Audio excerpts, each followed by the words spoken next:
सावन में मनवा भइल बेचैन, भोले जी सपना देखौले बानी, भोले जी सपना देखौले बानी। सावन में मनवा भइल बेचैन, भोले जी सपना देखौले बानी। गुरु भाई गुरु बहिना लोग के भोले जी देवघर बोलौले बानी।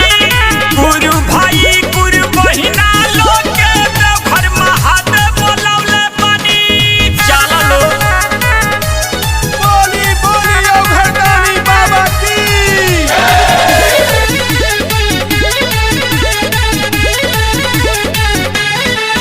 केहू कीनता गेरुआ के साड़ी, केहू करता कांवर तैयारी, केहू करता कांवर तैयारी।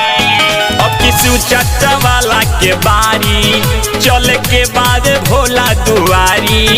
सारा संत उहाँ अइले भारी, जग के करैले भारी, भोला जी मेला लगैले बानी। सारा संत उहाँ अइले भारी, जग के करैले भारी, भोला जी मेला लगैले बानी।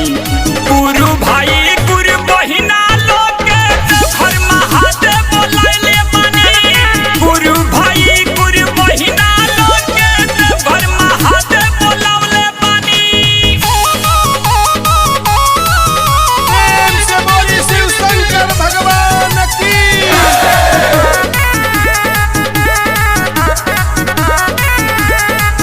शिव का नाम तू ले लो दवाई, ताहर दुखवा को सौभाग्य जाई, ताहर दुखवा को सौभाग्य जाई। यदि सोखा के लगे तू जाइब, भूत पिचसवा तोहे के बताई। चल चल गुरु भाई वहाँ जलवा भराई, हम सिपाही से भजन गवौले बने। चल चल गुरु भाई वहाँ जलवा भराई, हम सिपाही से भजन गवौले बानी। गुरु भाई